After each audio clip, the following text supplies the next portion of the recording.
Good morning dear students.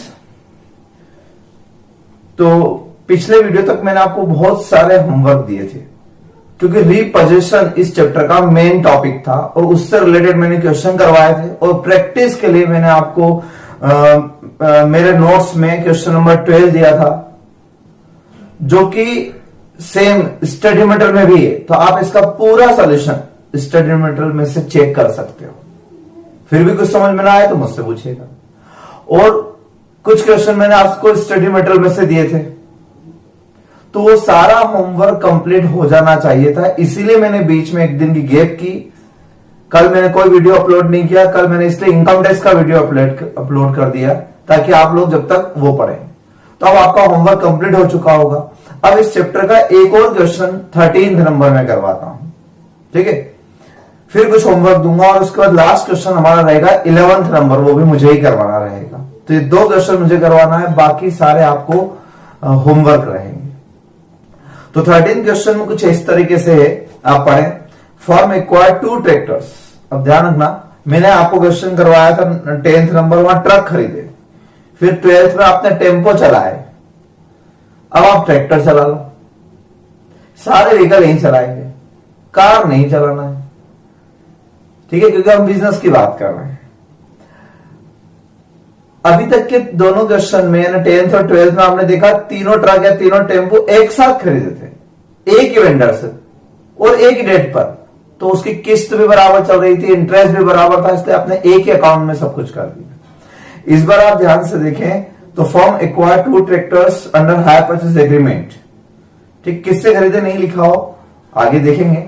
But फिलहाल 2 tractor हैं और दोनों अलग अलग डेट पे परचेज किए हैं, एक 1 जुलाई को, एक 1 जनवरी 2002 को। Cash price, deposit means down payment, interest calculate करके दे दिया इस बार।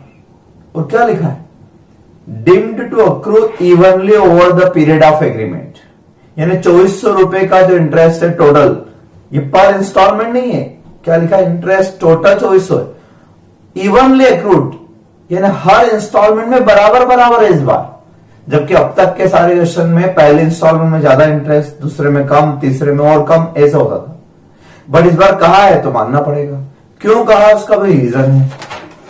उसका रीजन ये है, क्वेश्चन में लिखा है both the agreement provide for payment to be made in 24 monthly installment commencing from the last day of the month of purchase. यानी अगर आपने जुलाई में परचेज किया तो जुलाई के 31 जुलाई को पहली किस्त स्टार्ट हो जाएगी। मंथली है 24 इंस्टॉलमेंट, तो मंथली में आप इंटरेस्ट टेबल बना के अगर इंटरेस्ट निकालते तो कितना बड़ा हो जाता है, ये बात वो भी समझते हैं, इसलिए उन्होंने आपको इंटरेस्ट कैलकुलेट करके दे दिया। क्वार्टरली और हाफ ईयरली या ईयरली तक तो उन्होंने इंटरेस्ट कैलकुलेट करवाया आपसे, इस मंथली वाले में अक्सर वो खुद ही इंटरेस्ट निकाल के दे देंगे, इजीली हो गया हमारे लिए।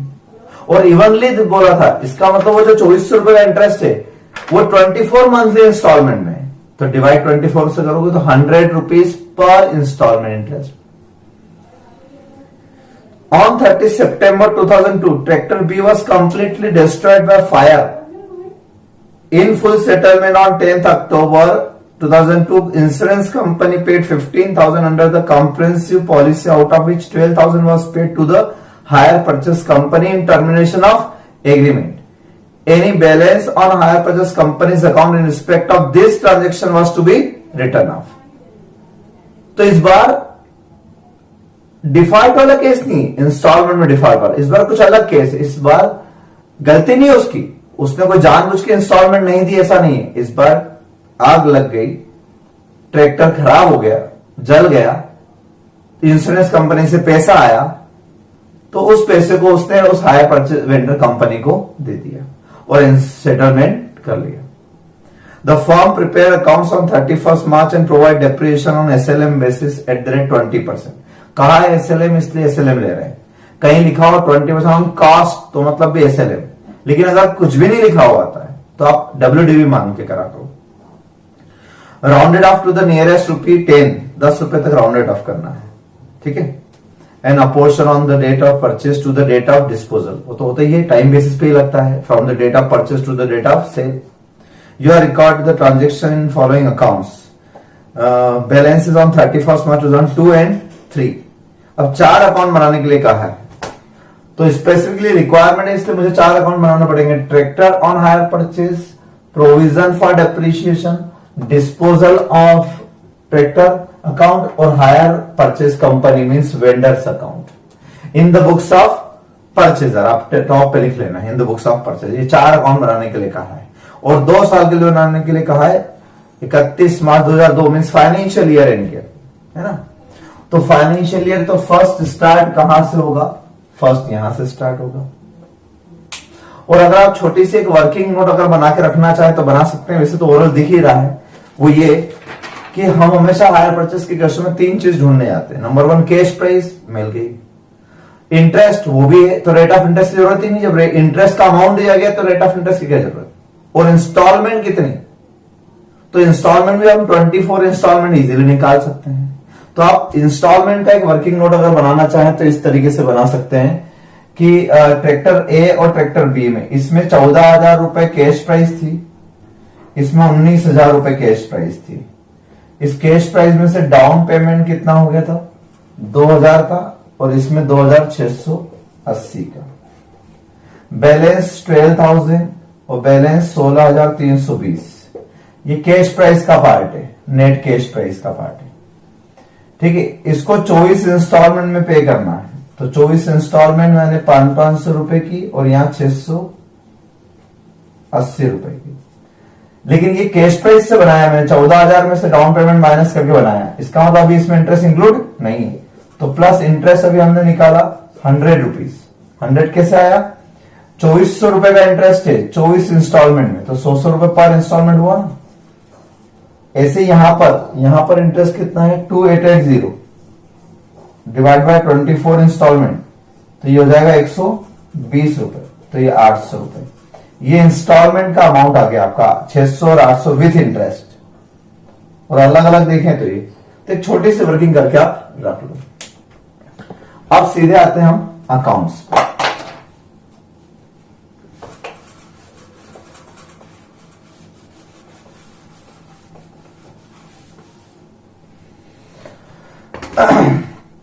अकाउंट्स में नंबर 1 कैश प्राइस 14,000। तो फर्स्ट एंट्री क्या होती है आपकी?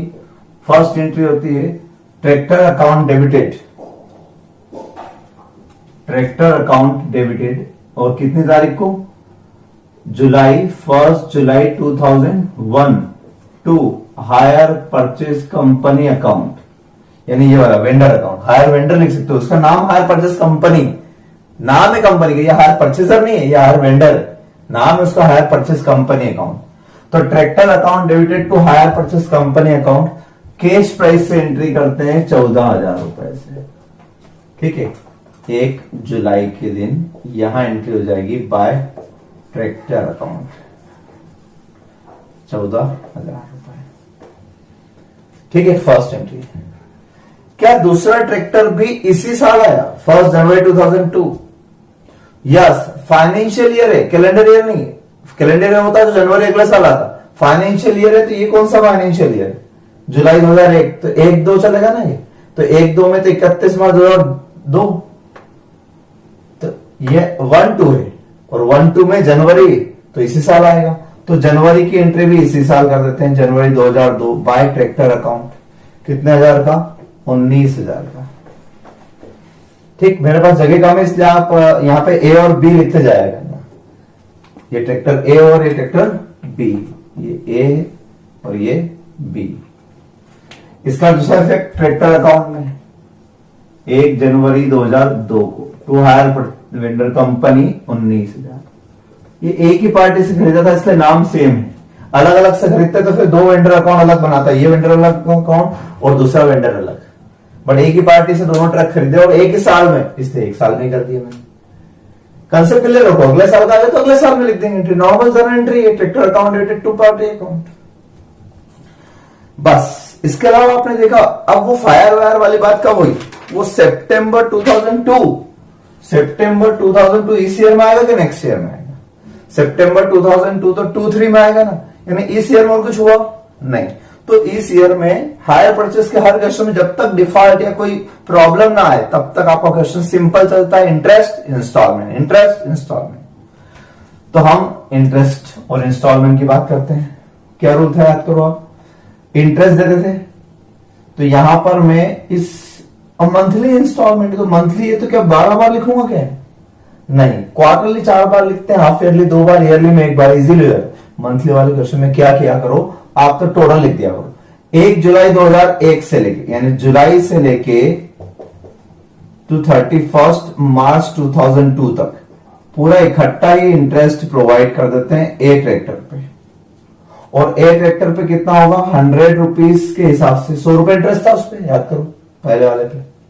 तो एक इंस्टॉलमेंट पे 100 रुपए, तो जुलाई से लेके मार्च तक, जुलाई में खरीदा ना, तो जुलाई अगस्त सितंबर अक्टूबर नवंबर दिसंबर जनवरी फरवरी मार्च 9 महीने के 900 रुपए का इंटरेस्ट ड्यू किया, ये एंट्री करते थे। और फिर इस पे इधर इंस्टॉलमेंट पे कर देते थे, जुलाई टू मार्च कितने इंस्टॉलमेंट पे कर दें, तो टू बैंक ए ट्रैक्टर पर। इसकी इंस्टॉलमेंट अमाउंट विथ इंटरेस्ट कितना है, 500 तो प्रिंसिपल था, अभी मैंने वर्किंग नोट बताया था ना आपको, 14,000 में से 2,000 डाउन पेमेंट था, बचे 12,000 में डिवाइड किया था मैंने, 24 इंस्टॉलमेंट, तो 500 वो प्लस इंटरेस्ट 100, तो 600 रुपए की इंस्टॉलमेंट थी, 9 इंस्टॉलमेंट 5,400 रुपए, ये हिसाब खत्म। तो नॉर्मल क्वेश्चन की तरह तो है, इधर इंटरेस्ट ड्यू करना है, इधर पेमेंट करना है, 1 बार 2 बार 3 बार 4 बार, जितनी बार बोलो उतनी बार, 7 बार बोला 9 बार बोला 9 बार कर दिया। ये जनवरी में खरीदा, तो जनवरी फरवरी मार्च, इस पे जनवरी से लेके मार्च तक का, तो जनवरी से लेके मार्च तक का इंटरेस्ट जो आएगा इसके ऊपर बी पर, वो 120 रुपए है, 3 महीने का 360। और जनवरी से लेके मार्च तक का पेमेंट कर देते हैं टू बैंक, तो पेमेंट इसकी किस्त थी 800 रुपए थी, इंटू 3 महीने 2400 रुपए, ठीक है ना, 800 थी ना, 800 रुपए थी, 120 इंटरेस्ट था और 680 प्लस 120 रुपए का इंटरेस्ट मिला के इंस्टॉलमेंट हमेशा विद इंटरेस्ट दी जाती है, इसलिए ये 1 साल का हिसाब खत्म हो गया आपका। 1 साल के बाद आप 31 मार्च 2002 को क्या निकाल देंगे, बाय बैलेंस। बैलेंस ए का और बी का कितना कितना, आप चाहें तो अलग अलग लिख लें, अलग अलग लिखना ज्यादा अच्छा रहेगा। ए का कैसे निकालोगे आप, तो ये ए वाले पॉइंट आप प्लस माइनस कर लें, 14,000 ये, सॉरी मैं एक चीज लिखना भूल गया इसमें, डाउन पेमेंट भी था ना, तो 1 जुलाई के दिन और 1 जनवरी के दिन डाउन पेमेंट की एंट्री भी करेंगे यहां पर हम, यहां पर ये तो हो गया जुलाई टू मार्च, यहां हम टू कैश 1 जुलाई के दिन 1 जुलाई को टू कैश, इस पे डाउन पेमेंट कितना दिया था 2,000, और इस पर डाउन पेमेंट 1 जनवरी को कितना दिया था टू कैश, इस पर डाउन पेमेंट दिया था हमने 2680 है ना, ये डाउन पेमेंट भी लिख देंगे। तो ए और बी ट्रक पर डाउन पेमेंट हो गया, डाउन पेमेंट के बाद इंटरेस्ट ड्यू किया, पेमेंट कर दिया, है ना। अब ए वाला हिसाब क्लियर कर लेते हैं। तो 14,000 में से 2,000 ये दे दिए, 900 ये, और पेमेंट कितना कर दिया आपने 5,400। इस बैलेंस को हम आगे 1 अप्रैल 2002 को यहां कैरी फॉरवर्ड कर लेंगे, तो आप यहां तक का पहले लिख लें, बैलेंसिंग कर लें, क्योंकि मेरे पास जगह कम है, इसको मिटा के फिर से मुझे यहां करना पड़ेगा। 1 साल का इधर कंप्लीट कर दिया मैंने, 1 साल का यहां कंप्लीट कर देता हूं मैं। जब आप डेप्रिसिएशन अकाउंट अलग से बनाते हो, प्रोविजन फॉर डेप्रिसिएशन अकाउंट, तो उस कंडीशन में आपको यहां पर डेप्रिसिएशन लगाने की जरूरत ही नहीं, 31 मार्च 2002 पर आए और बाय बैलेंस निकाल दोगे आप सीधे सीधे, ठीक है, 33,000, और ये 33,000 आगे चले जाएगा 1 अप्रैल 2002 को टू बैलेंस ब्रॉट डाउन। इसमें ए कितने का, बी कितने का है, 14 और 19 है ना, वही 33,000। तो कॉस्ट प्राइस, ये पूरा किस पे चलता है, कॉस्ट प्राइस पे चलता है। अगर आपका डेप्रिसिएशन अलग रखा है, डेप्रिसिएशन लगाना है तो यहां लगाते हैं, 31 मार्च 2002 को डेप्रिसिएशन यहां लगता है बाय डेप्रिसिएशन अकाउंट। एंट्री का depreciation account related to provision for depreciation. A tractor पे कितना, बी पे कितना लगाओगे। एसएलए मेथड है 20%, लेकिन डेट का ध्यान रखना है, जुलाई है तो जुलाई से लेकर मार्च तक, और यहां जनवरी है तो जनवरी से लेकर मार्च तक 3 महीने का लगेगा, तो ये डेप्रिसिएशन लगा देंगे।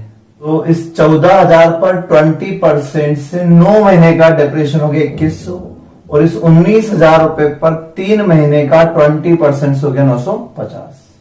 ठीक, ये डिप्रेशन हो गया। और जब प्रोविजन फॉर डिप्रेशन अकाउंट बनता है मीन्स एक्यूमुलेटेड डिप्रेशन, तो ये provision account means credit balance, तो इसका बैलेंस निकलेगा। ये बैलेंस शीट आ गया, इस बैलेंस को मैंने नेक्स्ट ईयर आगे ले लिया, तो ये बैलेंस आ गया। यहां पर ये कॉस्ट प्राइस आ गया क्योंकि डिप्रेशन अलग रह गया। ठीक, अभी बेचा कुछ भी नहीं, इसका डिस्पोजल अकाउंट में कुछ भी नहीं आया।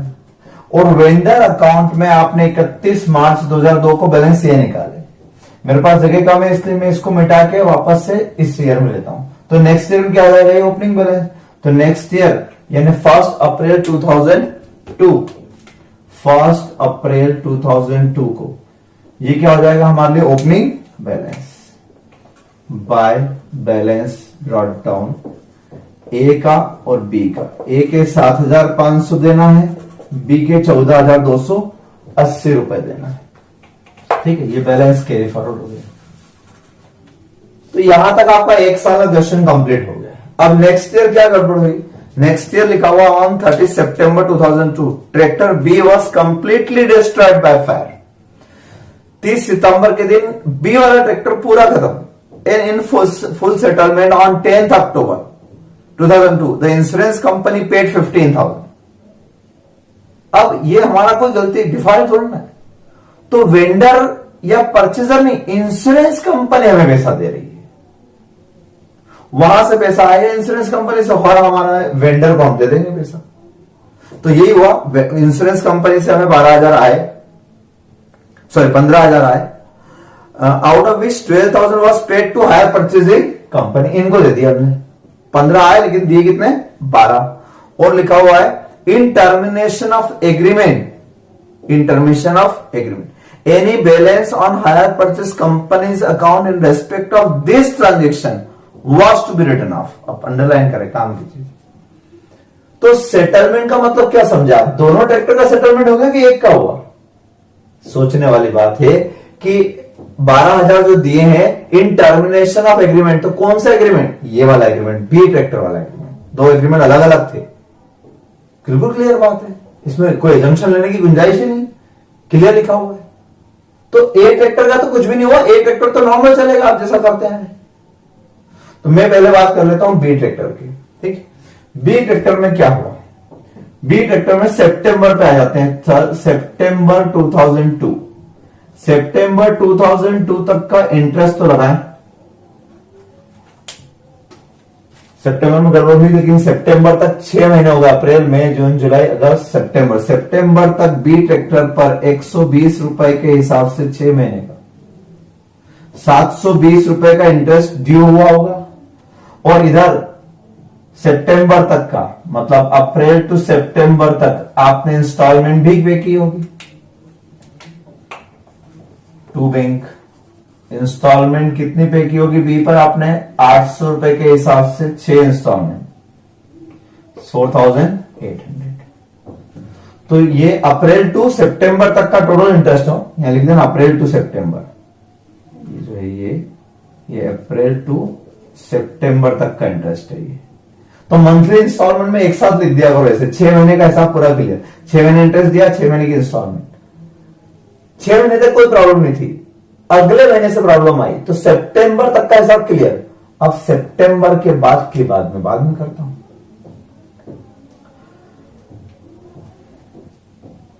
बी ट्रैक्टर में 14,280 ये देना थे, 720 रुपए ये देना थे, दिए कितने, 4,800। अब आपका ट्रैक्टर जल गया तो क्रेडिट वार्ड गोज आउट। क्या हुआ, क्रेडिट वार्ड गोज आउट। बदले में आपको कंसिडरेशन कितना मिला, 15,000। तो एक तरीके से आपने अपना ट्रैक्टर इंश्योरेंस कंपनी को बेच दिया, यही हुआ ना। किसी थर्ड पार्टी को बेचते तो पैसा आता, इंश्योरेंस कंपनी से आया, तो कुछ गया कुछ आया, तो आप जर्नल एंट्री बनाना जानते हो।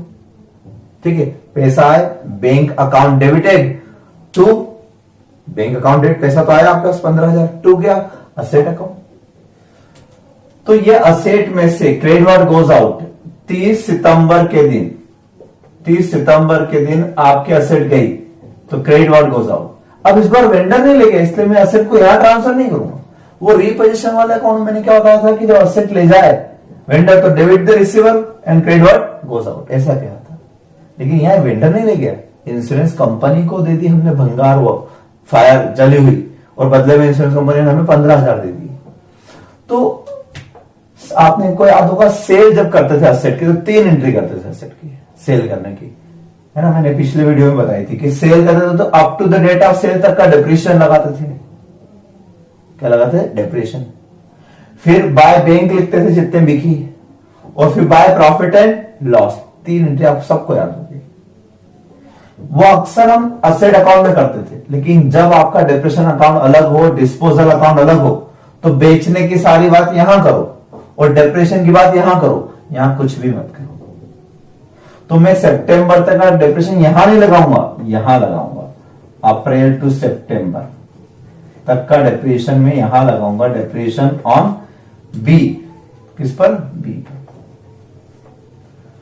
अब ध्यान रखना एसएलएम मेथड है, डब्ल्यूडीबी मेथड नहीं है। डब्ल्यूडीबी मेथड होती तो माइनस करके नेट बैलेंस पे निकालता। एसएलएम मेथड है तो ओरिजिनल पे निकलेगा। ओरिजिनल कॉस्ट 19,000 पर 20% से 12 और इंटू 6 महीने का, 6 महीने क्यों? सितंबर तक का।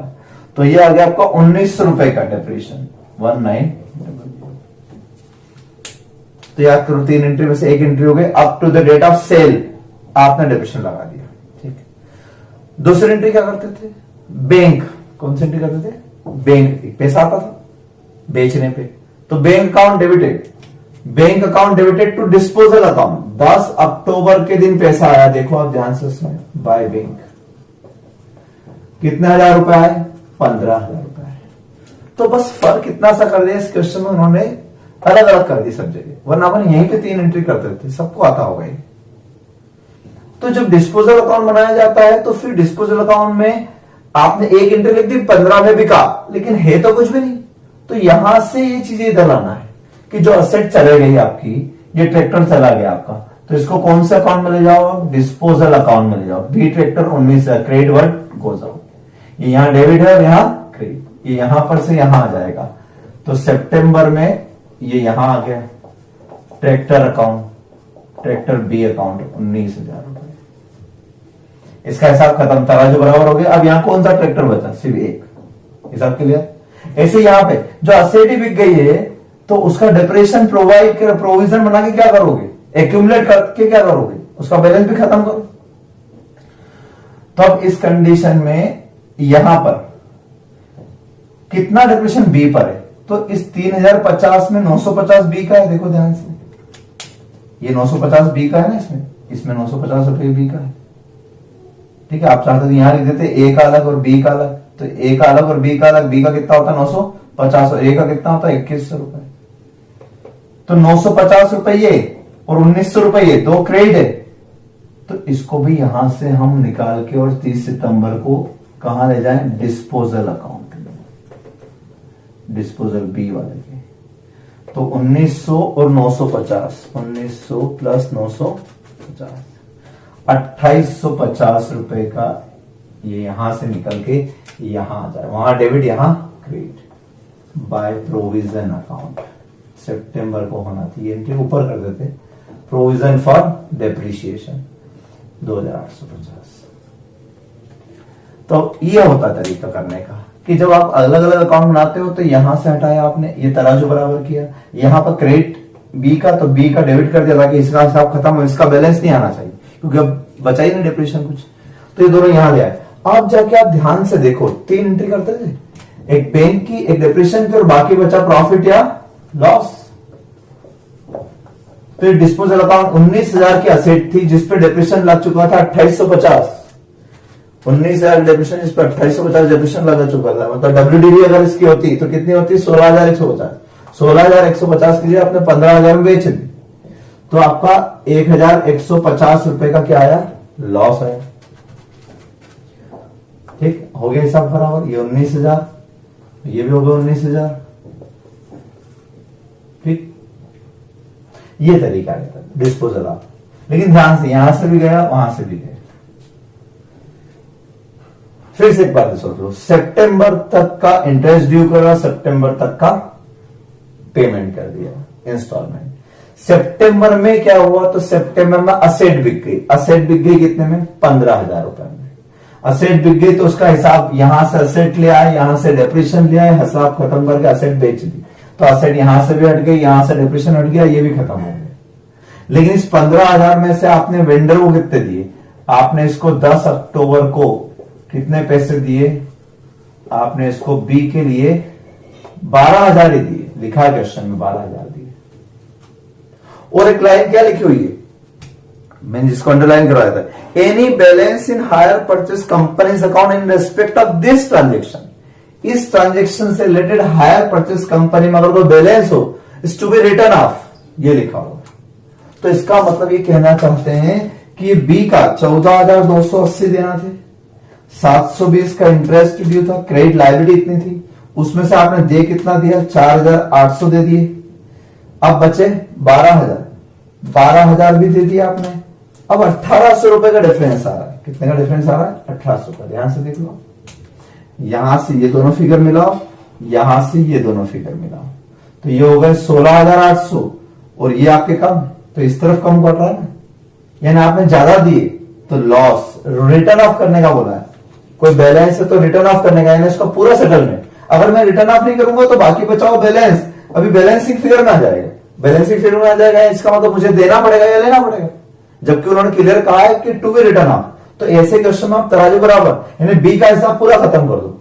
बी का हिसाब ये बोलता है कि बी के इसमें आपका 10 अक्टूबर को जब पूरा हिसाब खत्म हुआ तो आप प्रॉफिट एंड लॉस अकाउंट में डाल दो बी का जितना बैलेंसिंग फिगर है, कितने रुपए, 1,800 रुपए।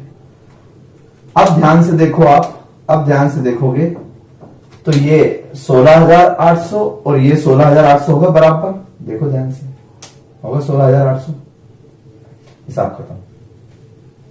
ये तरीका रहेगा ए की। बी का हिसाब पूरी तरह से खत्म है, अब ए बचा। ए में पूरे साल में कोई लफड़ा नहीं, 24 इंस्टॉलमेंट थी, 24 इंस्टॉलमेंट में से हमने पिछले साल कितनी पे की थी, सिर्फ 9, अभी तो 15 बाकी है, तो इस साल और कर देते हैं। अब इस साल पूरे साल कोई झंझट नहीं, तो इस साल तो पूरे अप्रैल टू, पूरा अप्रैल से लेके टू मार्च तक पूरे 12 महीने की पूरी इंस्टॉलमेंट देना है। इंटरेस्ट ए पर 100 रुपए के हिसाब से 12 महीने का 1,200 इंटरेस्ट ड्यू करो, और इस तरफ अप्रैल टू मार्च 12 महीने का पेमेंट कर दो बैंक ए पर। ए पे इंस्टॉलमेंट कितने की थी, 600 रुपए की थी विथ इंटरेस्ट, 12 इंस्टॉलमेंट। अब बैलेंस 31 मार्च को कितना बचेगा, तो बैलेंस जो बचेगा वो सिर्फ किसका बचेगा, ए का बचेगा। तो ए का आप निकाल के देख सकते हो, वैसे तो 7,500 और 1,200 रुपए क्रेडिट साइड में थे, उसमें से दिए कितने आपने, 7,200 दिए, तो बचे 1,500। और इसको ऐसे भी टैली कर सकते हो कि पहले 24 में से 9 इंस्टॉलमेंट फर्स्ट ईयर में दी थी, बची 15 में से 12 यहां दे दी आपने पेमेंट, अब बची 3, तो 3 इंस्टॉलमेंट की कैश प्राइस कितनी थी, 500 रुपए, 1,500 रुपए बराबर आ रहा है। नेक्स्ट ईयर ले जाओगे, वैसे आगे तक का पूछा नहीं क्वेश्चन, 31 मार्च तक का पूछा है, करना होगा आगे तो 1 अप्रैल 2003 को ये बैलेंस आगे आएगा 1,500 रुपए, और इस पर आप 3 महीने बचे हो सब, 30 जून को इसको इंटरेस्ट ड्यू कर दो 100 रुपए से, 3 महीने का 300, और इधर 30 जून को अप्रैल से लेके जून तक क्या करें, पेमेंट कर देते हैं 3 इंस्टॉलमेंट, 600 रुपए की 3 इंस्टॉलमेंट, 1,800 रुपए का पेमेंट, ये हिसाब खत्म। तो ए का हिसाब यहां खत्म हो गया, बी का ऑलरेडी खत्म हो चुका था। पिछले क्वेश्चन रिपेयरेशन वाले में ऐसा क्यों नहीं करा था, वहां 3 ट्रक में से 1 ट्रक ले गया हो, या 1 छोड़ के 2 ले गया हो, क्योंकि वहां पे ऐसा वर्ड लिखा हुआ था कि value of this adjusting against amount due, ऐसा वर्ड था, यानी उसकी वैल्यू अमाउंट ड्यू में एडजस्ट कर लो बस, यानी उतनी माइनस कर दो, बचे हुए को राइट ऑफ करना ऐसा नहीं लिखा था, इसलिए मैंने बचे हुए को राइट ऑफ नहीं किया। ऐसा नहीं किया कि 3 ट्रक में से 1 का पूरा हिसाब खत्म कर, वहां ये रीजन, और यहां क्लियर लिखा इसलिए ऐसा किया। ये अकाउंट कंप्लीट, ये अकाउंट कंप्लीट। इस अकाउंट में क्या होगा, इस अकाउंट में 31 मार्च 2003 को सिर्फ बैलेंस आएगा, और बैलेंस भी सिर्फ एक ही ट्रक रहेगा, आप 14,000 का, तो ये अकाउंट भी खत्म। इस अकाउंट में क्या होगा, तो इस अकाउंट में 31 मार्च 2003 को डेप्रिसिएशन लगेगा ना, किस पे लगेगा, ए पे लगेगा, और ए पे लगेगा एसएलएम मेथड, इसलिए कॉस्ट पे लगेगा 14,000 पे। 14,000 पर 20% पूरे साल का, अब तो पूरे साल का लगेगा 2800 रुपए, ठीक। और 31 मार्च 2003 को ही यहां बैलेंस आ जाएगा। अब बैलेंस सिर्फ किसका आएगा, सिर्फ ए ट्रक का, इसी का आएगा। ये वाला हिसाब तो रफा दफा कर दिया ना आपने, तो इस बी वाले के 950 और 1900 तो आपने खत्म कर दिए। अब ए वाले के 2100 ये थे और 2800 ये, यानी 4900 का डेप्रिसिएशन एक्यूमुलेटेड हुआ। या तो ऐसे निकालो या बैलेंसिंग से निकालोगे तो भी आ जाएगा बैलेंसिंग फिगर। 1 2 3 4 चारों काम कंप्लीट, ठीक है, अच्छे से देख लें, ये तरीका रहेगा। तो सिर्फ 11th क्वेश्चन मुझे करवाना रहेगा,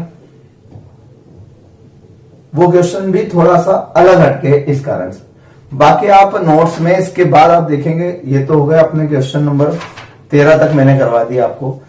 14 जो आरटीपी नवंबर 19 का क्वेश्चन है, 15 जो आरटीपी में 19 का है, और 16 तो 16 क्वेश्चन तो स्टडी मटेरियल के क्वेश्चन नंबर 7 जैसा है, ठीक है। तो वो बाद में करना, खैर 16 बाद में करेंगे, 16 छोड़ देना, 16 में कुछ और बताना है मुझे। क्वेश्चन नंबर 7 जो स्टडी मटेरियल का 7 नंबर क्वेश्चन है वैसा है, लेकिन थोड़ा अलग है, मैं बताऊंगा कैसे।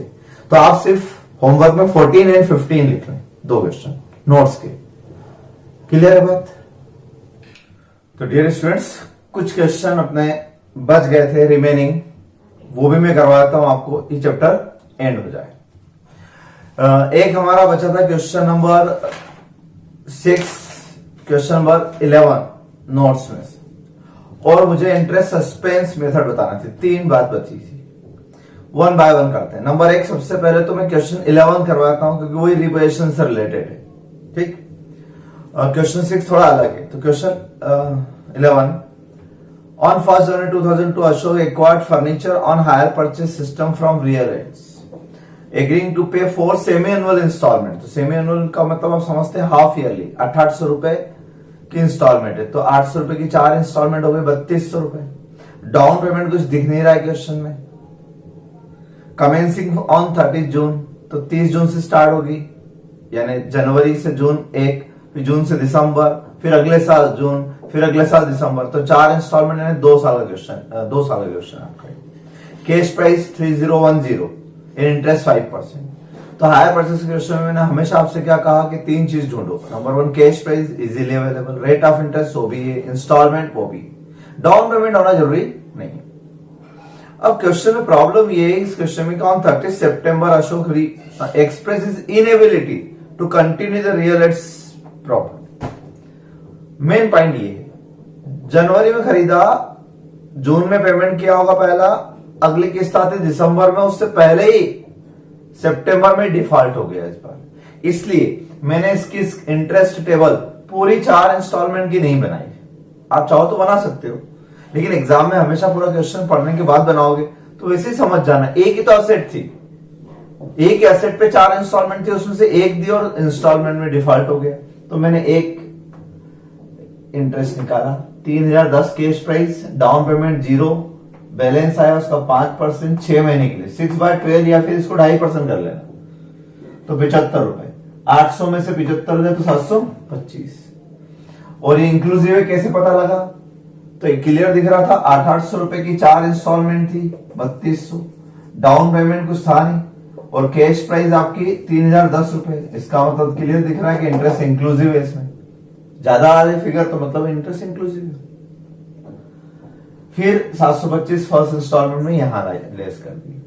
अब बचे 2285, इस पे 5% से 6 महीने का फिर लगता, फिर इधर आते, इसे 4 इंस्टॉलमेंट का निकल सकता था, लेकिन क्यों करें मेहनत जब पता है क्वेश्चन में सितंबर में डिफॉल्ट हो गया। और पूरा क्वेश्चन आप ढंग से पढ़ के रख लेना, तो पूरे क्वेश्चन में क्लियर लिखा हुआ है कि इसके बाद उसने एग्रीमेंट ही खत्म कर दिया, यानी क्वेश्चन ही खत्म हो जाएगा सितंबर में आपका। तो पहले तो ये इंटरेस्ट टेबल आप लिख लें, ठीक। ये इंटरेस्ट आप चाहते तो डायरेक्ट भी निकालना सीख सकते हैं। मैंने कहा था स्टार्टिंग में कि इंटरेस्ट टेबल बना के भी इंटरेस्ट निकलता है और डायरेक्ट भी निकालना सीख सकते हैं। अब आपने बहुत क्वेश्चन कर लिए, कंसेप्ट क्लियर हो गए होंगे, इसलिए मैं डायरेक्ट इंटरेस्ट भी बता दूंगा। ठीक, तो सीधे सीधे आते हैं हम अशोक के अकाउंट पर। अब आप क्वेश्चन पूरा पढ़ेंगे तो इस बार क्वेश्चन में किसकी बुक्स में लिखा है, लास्ट लाइन पढ़ेंगे, show the ledger account in the as would appear in the books of Real Aids. Real Aids कौन है, तो in the books of Real Aids. Real Aids कौन है इस क्वेश्चन में, हायर वेंडर है, और वेंडर की बुक्स में परचेजर का अकाउंट में मतलब अशोक का अकाउंट पूछा है। अशोक अकाउंट, ये हायर परचेजर है। तो इस बार उल्टा हो गया, यानी आप अब तक जो क्वेश्चन करता है तो उससे थोड़ा सा डिफरेंट। ठीक है, क्या एंट्री होगी भाई और कहां से एंट्री स्टार्ट होगी, आप देख लें जरा ध्यान से। तो नंबर 1, अब हम वेंडर हैं, अपना आपको आप वेंडर समझना है, लिखा ये क्वेश्चन क्लियर कट। अब आपका रोल बदल गया, अधिकांश क्वेश्चन आपने परचेजर की बुक्स के पॉइंट ऑफ व्यू से किए, लेकिन एग्जाम में दोनों आ सकते हैं, इसलिए मैंने दोनों तरह के क्वेश्चन रखे। यहाँ आप वेंडर, आप गुड्स बेचते हैं, असेट नहीं बेचते, गुड्स बेचते हैं। वेंडर जनरली बहुत से लोगों को इंस्टॉलमेंट पे गुड्स बेचता है, तो उसके लिए गुड्स है, वो सेल है। और लिखा भी इस क्वेश्चन के आखिरी लाइन में क्या, देखो आप, assume that company passes the purchase transaction through in books as sales। तो सेल्स का ट्रांजेक्शन आप सब जानते हैं। आप क्रेडिट सेल जब करते थे तो क्या एंट्री करते थे, party account debited to sale account. तो पार्टी अकाउंट डेबिटेड क्योंकि डेटर है, तो ये स्टार्ट होगा यहां से 1 जनवरी 2002 टू हायर सेल्स, इसका नाम क्या रख देते हैं हम, हायर सेल्स अकाउंट 3010।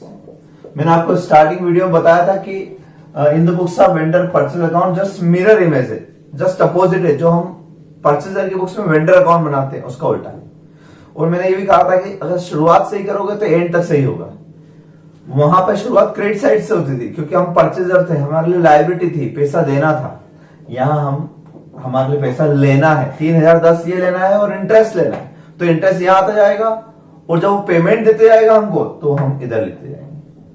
ठीक, इसी दिन एक और एंट्री क्या होती है, अगर होती तो इस तरफ डाउन पेमेंट की एंट्री होती, बट डाउन पेमेंट है क्या इस क्वेश्चन में, नहीं। डाउन पेमेंट होता तो इस तरफ एंट्री होती।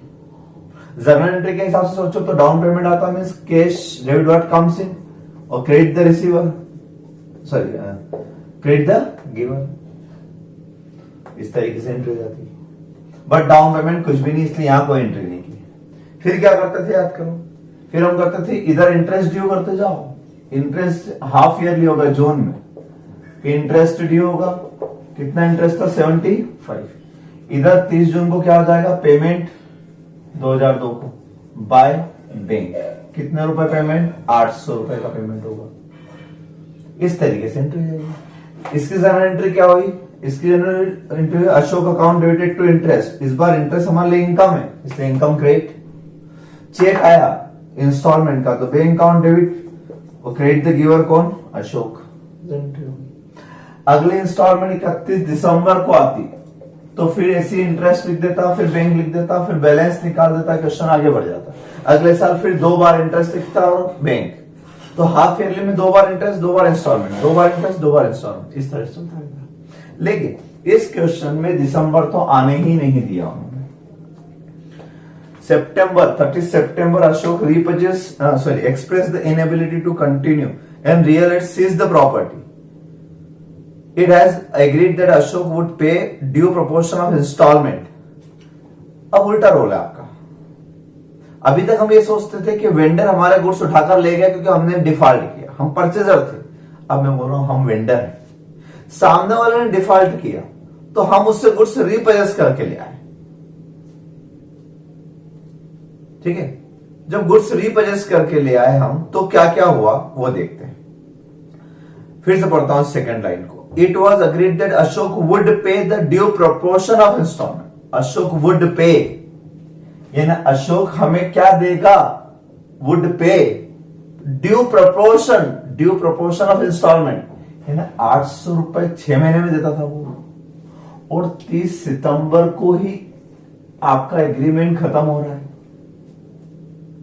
3 महीने बाद ही खत्म हो रहा है। देखो आप यूं इंस्टॉलमेंट आते दिसंबर में, तो मैं दिसंबर तक का इंटरेस्ट लगाता और दिसंबर तक की इंस्टॉलमेंट लेता ना। तो वैसे में इंटरेस्ट लगा, इंस्टॉलमेंट कितने लेता 800, लेकिन 3 महीने में कितने लूंगा 400। तो 800 रुपए इंस्टॉलमेंट जो थी वो 6 महीने की थी, 3 महीने की 400। ड्यू प्रोपोर्शन वर्ड लिखा हुआ आप देखो।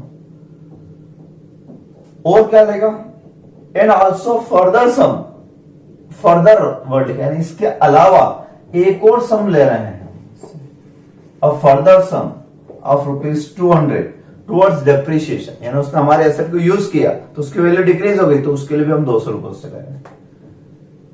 ठीक, लेकिन जब इंस्टॉलमेंट लिए तो फिर इंटरेस्ट भी आना चाहिए ना, तो इंटरेस्ट भी निकालेंगे। तो मैंने आपको जो टेबल बनवाई थी उसमें आखिरी बैलेंस अपना आ रहा था 2285, कितना आ रहा था 2285। अब हम उस पर 6 महीने का निकालते, अगर टेबल में निकालते तो कितना 6 महीने का निकालते, लेकिन यहां 6 महीने आएगी ना, दिसंबर की ड्यू डेट कहां है, सितंबर में हिसाब क्लियर हो रहा है, तो हिसाब सितंबर में अगर क्लियर हो रहा है तो 3 महीने का इंटरेस्ट लगेगा। और अगर आपने टेबल ना बनाई हो तो मैंने एक तरीका बताया आपको, टेबल ना बनाई हो तो आप कैसे बैलेंस निकाल सकते हैं, ऐसे निकाल सकते हैं कि 3010 रुपए प्लस 75 रुपए, ये दो चीजें डेबिट थी, इतने पैसे लेना थे मुझे ब्याज से, दिए कितने उसने 800 रुपए सितंबर से, ये रिपेशन से पहले, ये तो रिपेशन की एंट्री है, रिपेशन से पहले मुझे ये फर्स्ट इंस्टॉलमेंट के बाद कितना बैलेंस बचता है उसका 2085 रुपए, तो उसका 3 महीने का इंटरेस्ट निकाल लेते हैं। 3 महीने का इंटरेस्ट आपका आएगा 2285 इंटू 5% डिवाइड बाय 12 इंटू 3, या क्या 28 यानी 29 रुपीज, 29 रुपए लगभग। तो इधर इंटरेस्ट ड्यू करा सितंबर तक का, इधर इंस्टॉलमेंट देती सितंबर तक की, और ये 200 एक्स्ट्रा क्वेश्चन में कहा है इसलिए दिया, वरना नहीं देते।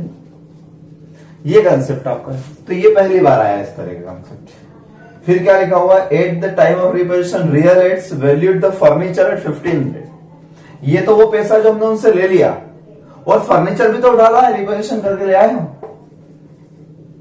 फर्नीचर भी तो ले आए, तो फर्नीचर लिया तो उसकी जर्नल एंट्री क्या होगी, goods account debit, debit what comes in, credit the giver, कौन, अशोक।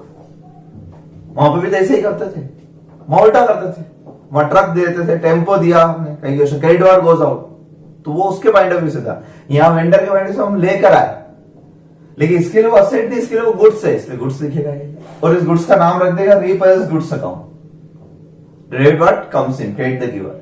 वैल्यू वहां निकालते थे, कई क्वेश्चन में लिखा था 40% डेप्रिसिएशन वगैरह ऐसे। इस बार वैल्यू निकाल के दे रखी, जब दी होगी तो वही वैल्यू मानोगे ना।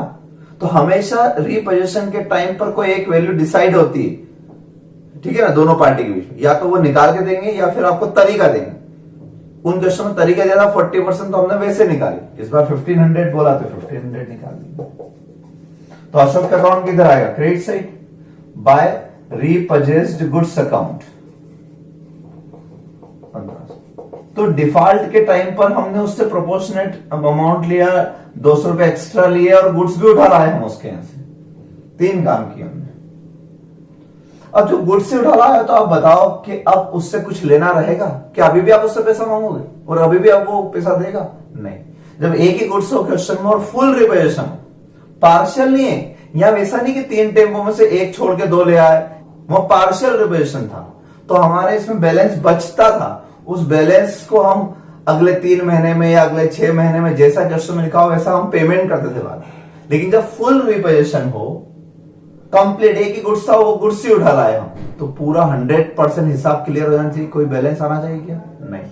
तो अब इस अकाउंट में जितना भी बैलेंसिंग फिगर आपका बचा है, कितना बैलेंसिंग फिगर बचेगा आप देखें इसमें, तो 3010 प्लस 75 प्लस 29 माइनस 800, 600 और 1500, मतलब 214 रुपए यहां पर बच रहा है, 240।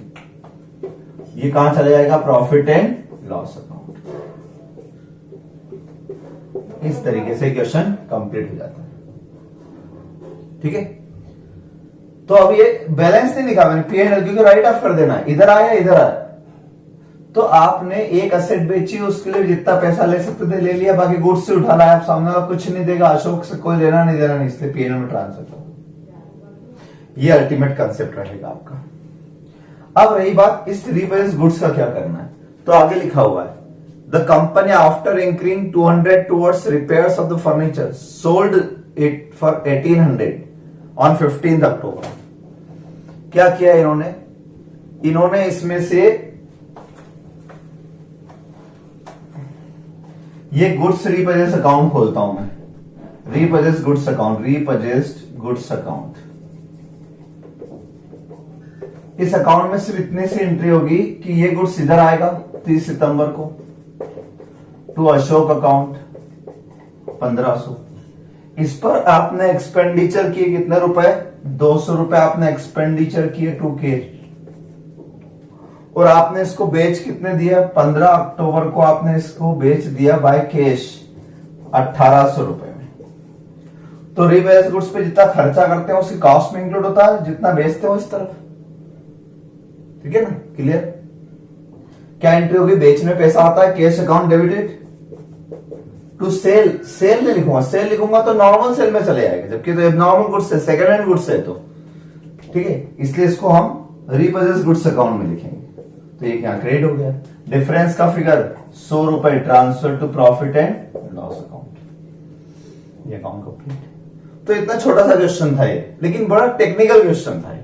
एक तो वेंडर के पॉइंट ऑफ व्यू से था, इसलिए भी बहुत अच्छा है, और दूसरी बात ये कि इस तरह का रिवेल्यूशन अकाउंट हमने कभी नहीं बनाया, ये भी आप सीख ले। ये क्वेश्चन मैंने इसलिए नोट्स में रखा है, ये आपको मॉड्यूल में नहीं मिलेगा। चलिए आगे चलते हैं, अगला क्वेश्चन करते हैं हम नोट्स का, क्वेश्चन नंबर 6।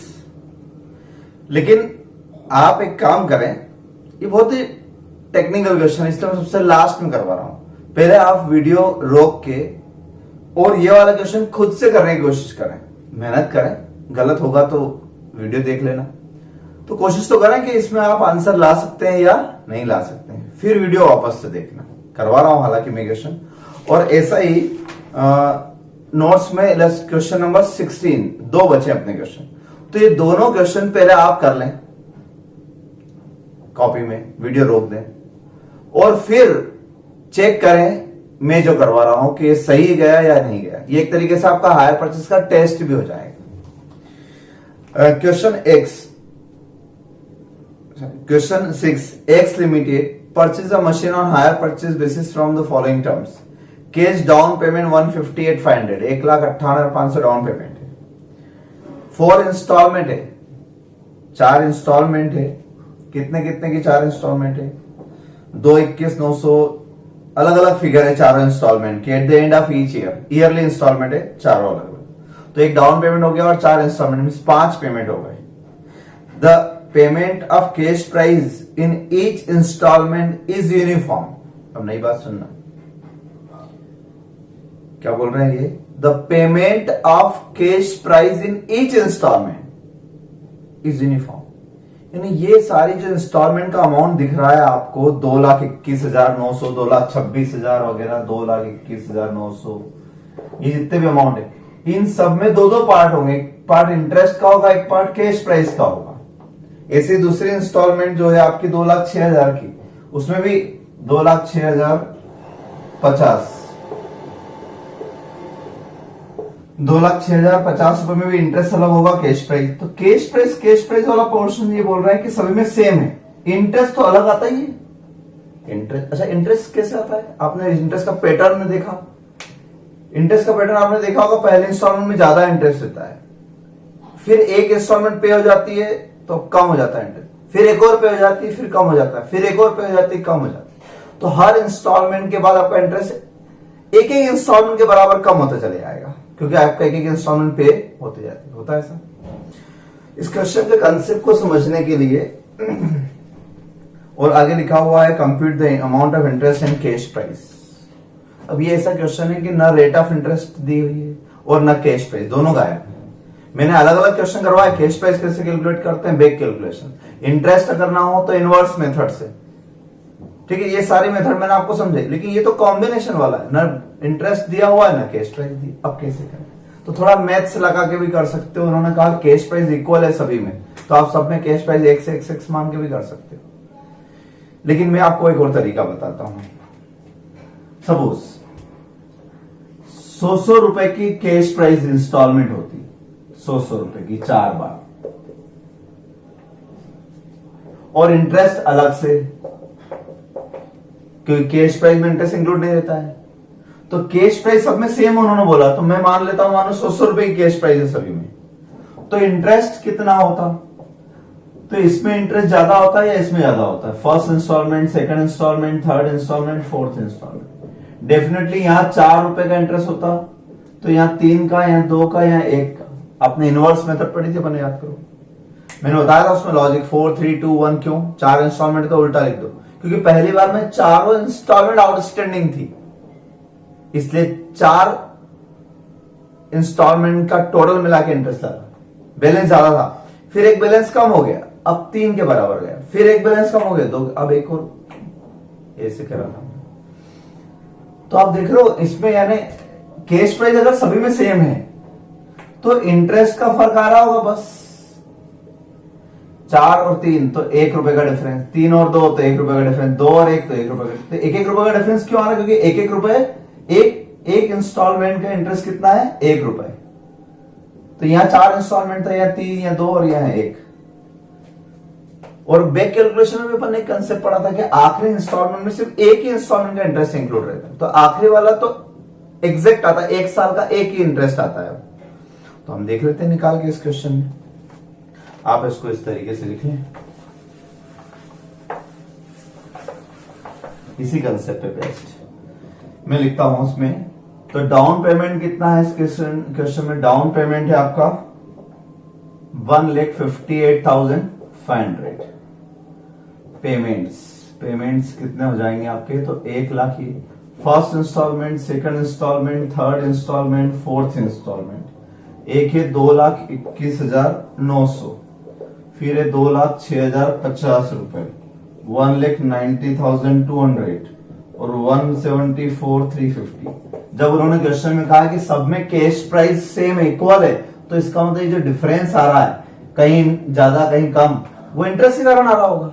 डेफिनेटली डिफरेंस क्यों है, वरना सबकी इंस्टॉलमेंट 2-2 लाख होना चाहिए ना। तो उन्होंने कहा कैश प्राइस सेम है इसमें, तो मैं इसको एक काम करता हूं, अलग अलग कर देता हूं। इसमें से इंटरेस्ट अलग कर दूंगा अगर मैं, तो क्या आ जाएगी? कैश प्राइस आ जाएगी। तो डाउन पेमेंट में तो कोई इंटरेस्ट होता नहीं है, इसलिए डाउन पेमेंट की तो हो क्यों हुई एज इट इज। अब अलग अलग कैसे करें? तो अभी मैंने बताया आपको कि इसमें इंटरेस्ट ज्यादा होगा, इसमें 4 गुना होगा, इसमें 3, इसमें 2 और इसमें 1। ठीक है ना, मैंने अभी यार बताया आपको एग्जांपल के तौर पे 4 3 2 1। तो 4 और 3 और 2 और 2 और 1, तो इन सब में जो डिफरेंस दिख रहा है वो एक एक इंस्टॉलमेंट कम होते गए। इसलिए देखो ध्यान से, इसमें अमाउंट भी कम होता गया। 2,21 से 2,06 रह गया, फिर 1,90 रह गया, फिर 1,74 रह गया। तो आखिरी वाले में आखिरी एक ही इंटरेस्ट होगा, यानी आखिरी वाले में आप देखो इंटरेस्ट कितना, 1,90 दिया और फिर 1,74 दिया, कम दिया ना। तो इन दोनों का इंटरेस्ट का डिफरेंस कितना आ रहा है आप देखें, तो ये डिफरेंस आ जाएगा आपका, कैलकुलेटर पे कर लें, 15,850। ये डिफरेंस आया 15,850। 1,90 200 रुपए दिए, 1,74 350। ठीक है, फिर इनका और इनका डिफरेंस लें आप, तो वो भी 15,850 ही आएगा, क्योंकि एक एक इंस्टॉलमेंट कम होगी ना। 4 और 3 का डिफरेंस कितना था? 1। 3 और 2 का कितना था? 1। 2 और 1 का कितना था? 1। एक एक इंस्टॉलमेंट कम हो रही, इसलिए इनका इंटरेस्ट एक एक इंस्टॉलमेंट कम होता जा रहा है। ठीक है, तो ये वो आखिरी इंस्टॉलमेंट का। अब इसका डबल, यानी 15,850 का डबल 31,700 यहां होगा। इसका ट्रिपल यानी कि 47,550 यहां होगा, और इसका 4 गुना यानी कि 63,400 यहां होगा। सेम कंसेप्ट हो जाएगा ना, 4 3 2 1 इंटरेस्ट। तो आखिरी वाले में एक इंटरेस्ट था, तो आखिरी कैसे निकालना समझ में आई बात? इनका और इनका डिफरेंस, एक इंस्टॉलमेंट का डिफरेंस कितना होता, कहीं से भी निकाल लेना, यहां से भी निकालोगे तो एक इंस्टॉलमेंट का डिफरेंस आएगा कि फर्स्ट और सेकंड में एक इंस्टॉलमेंट का डिफरेंस कितना है, तो इनका डिफरेंस भी 15,850 आएगा। इनमें भी देखो आप 15,850 है, इसमें 15,850, लेकिन इसमें इंक्लूड कितना है, तो इसमें 4 इंस्टॉलमेंट के बराबर, क्योंकि स्टार्टिंग में बैलेंस ज्यादा रहा होगा। अब आप माइनस जैसे ही करेंगे इसको 221,900 में से, तो 158,500 आए। इन सब में देखो आप 158,500, 158,500, 158,500, तो जो उन्होंने बात बोली थी क्वेश्चन में कि cash price equal in all installment, सब बराबर बराबर आ गए, सब में 158,58 आएगा, और ये डाउन पेमेंट तो है 158, तो टोटल मिला के ये हो गया आपका कैश प्राइस 7,92,500, ये कैश प्राइस आ गया, और ये इंटरेस्ट हो गया आपका। अब अगर ये क्वेश्चन आगे भी करना होता तो अकाउंट बना के ये आपका कंप्लीट हो जाता है, इंस्टॉलमेंट अमाउंट होगी, ये इंटरेस्ट हो जाता और ये आपका बैलेंस हो जाता। ये कंसेप्ट था इस क्वेश्चन में, ठीक है। नहीं समझ में आए तो रिपीट देखा करो वीडियो को, क्लियर हो जाएगी बात। अब पढ़ते हैं इस चैप्टर का आखिरी क्वेश्चन, नोट्स का सबसे आखिरी क्वेश्चन 16 नंबर। मैंने आपसे कहा था वीडियो रोक के इस क्वेश्चन को करके देखें, तो आपको लगा होगा सर ने क्वेश्चन दिया ही क्यों, क्या टेस्ट के लायक क्वेश्चन है? इससे इजी क्वेश्चन पूरे हायर परचेज चैप्टर में कुछ और नहीं।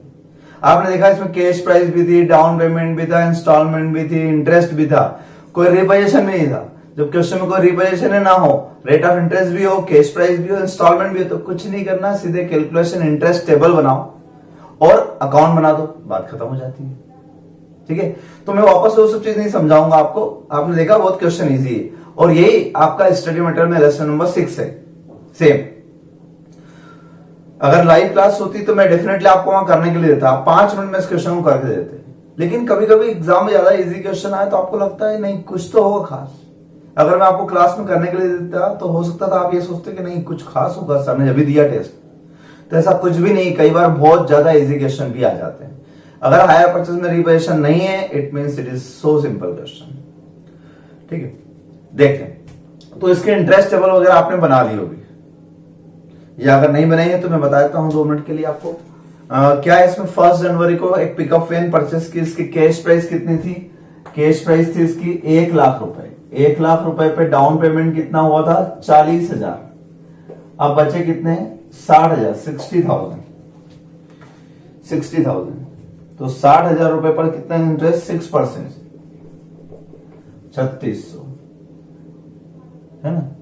उसके बाद बैलेंस इन 20,000 ईच प्लस इंटरेस्ट, इंटरेस्ट अलग से, इसका मतलब 20,000 की जो इंस्टॉलमेंट में इंटरेस्ट नहीं है, तो 20,000 रुपए पूरे कैश प्राइस के पार्ट है, यानी इसी को 3 हिस्सों में बांट दिया, 20, 20, 20, 3 इंस्टॉलमेंट, ठीक। तो अगले इंस्टॉलमेंट फिर 20 की आपकी, अब बचे 40, उस पर 6%, 2400, फिर 20,000 पेमेंट कर दिया, फिर 20 बचे, इस पर 6%, 1200, फिर 20,000 का पेमेंट कर दिया, और इस तरह से हिसाब क्लियर। टोटल मिला के इंटरेस्ट आपका हो गया 7,200।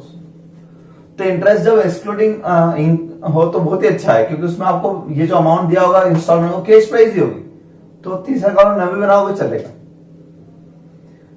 ठीक। अब मुझे समझाना है इसमें टोटल मिला के इंटरेस्ट 7,200, ध्यान रखना जरा इसको, मुझे सिर्फ इसमें इंटरेस्ट सस्पेंस मेथड समझाना है। तो in the books of purchaser hire vendor account बनाते हैं, हायर वेंडर्स अकाउंट कैसे बनाते हैं? Hire vendors account. अब हायर वेंडर का अकाउंट आप बनाएंगे तो मैं बहुत बार समझा चुका हूं कि किस तरफ से स्टार्ट होगा higher vendor account. Higher vendor account always start होता है क्रेडिट साइड से। तो 1 जनवरी 2001 को आप असेट्स खरीदेंगे बाय पिकअप वेन अकाउंट, कितने लाख की? 1 लाख की। इस दिन कुछ डाउन पेमेंट किया? यस किया। टू कैश कितने रुपए किया? 40,000 दे दिया। फिर हर बार क्या करना है? इधर इंटरेस्ट लगाना है। ईयरली है तो 31 दिसंबर पे आ जाते हैं, ठीक है।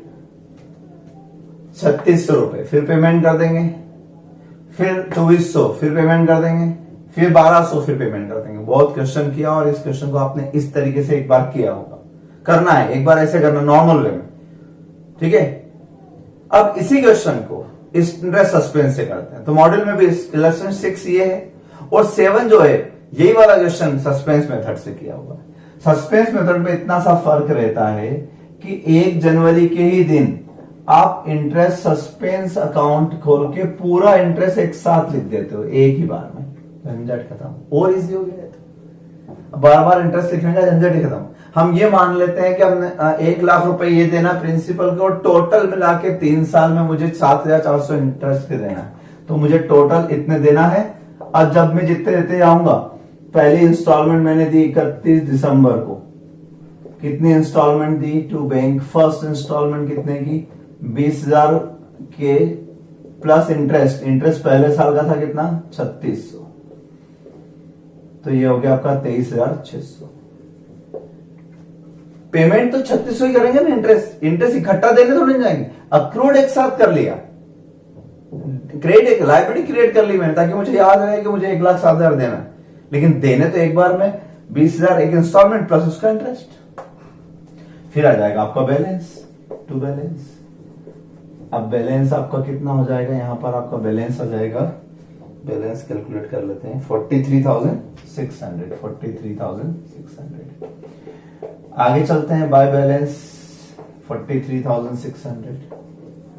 फिर इंटरेस्ट ड्यू करना है क्या, नहीं, अब आपको बस 31 दिसंबर को क्या करना है, टू बैंक सेकंड इंस्टॉलमेंट 20,000 की प्लस इंटरेस्ट 2,400 रुपए का, तो 22,400 रुपए का पेमेंट कर देना है।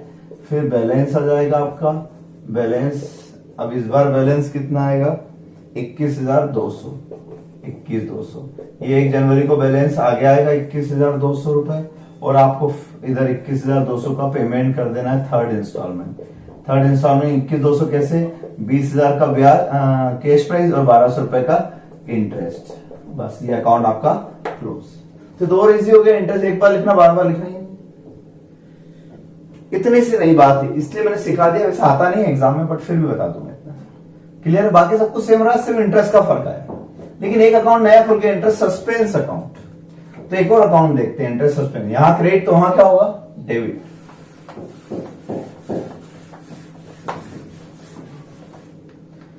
इंटरेस्ट सस्पेंस अकाउंट,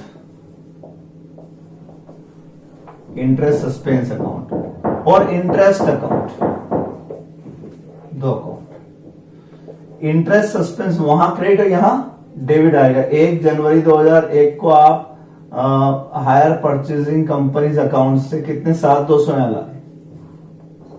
अब 31 दिसंबर को इंटरेस्ट अकाउंट में तो 3600 ही जाएगा ना, क्योंकि नॉमिनल नेचर का अकाउंट तो ये है, ये सस्पेंस अकाउंट नॉमिनल नेचर का नहीं है, ये तो रिप्रेजेंटेटिव अकाउंट है, तो 3600 रुपए का यहां पर आ जाएगा, और ये चले जाएगा आपका कहां पर, प्रॉफिट एंड लॉस अकाउंट में। नॉमिनल नेचर के अकाउंट बंद होते हैं,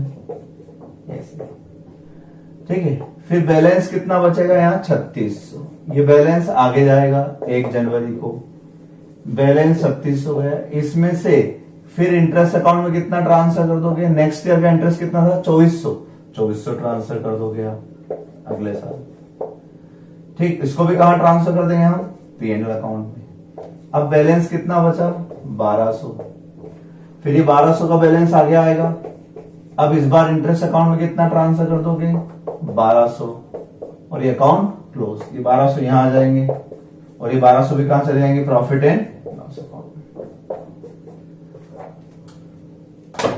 तो उस मेथड में डायरेक्ट इंटरेस्ट अकाउंट में आता था हर साल 3600, 2400, वहां से पीएनएल। यहां बीच में एक अकाउंट और आ गया, बस इतना सा हुआ। ये है इंटरेस्ट सस्पेंस मेथड। एक ही क्वेश्चन है स्टडी मटेरियल में भी, और आता भी नहीं, और अभी आ भी जाए तो मैंने आपको कल से बताया, छोटा सा डिफरेंस है नया सस्पेंस अकाउंट खोलने में, ठीक। यहां आपका पूरा 100% चैप्टर कंप्लीट हो जाता है। अब मेरी तरफ से आपके जितने भी डाउटफुल क्वेश्चन थे मैंने सारे आपको एक्सप्लेन कर दिए हैं। पूरा चैप्टर का आप अच्छे से नोट डाउन कर लें कि मैंने एक एक क्वेश्चन आपको लगभग टैली भी करवाया है और डाउट्स भी क्लियर कर दिए, ठीक। नेक्स्ट चैप्टर के साथ फिर मिलते हैं अगले वीडियो में। Thank you.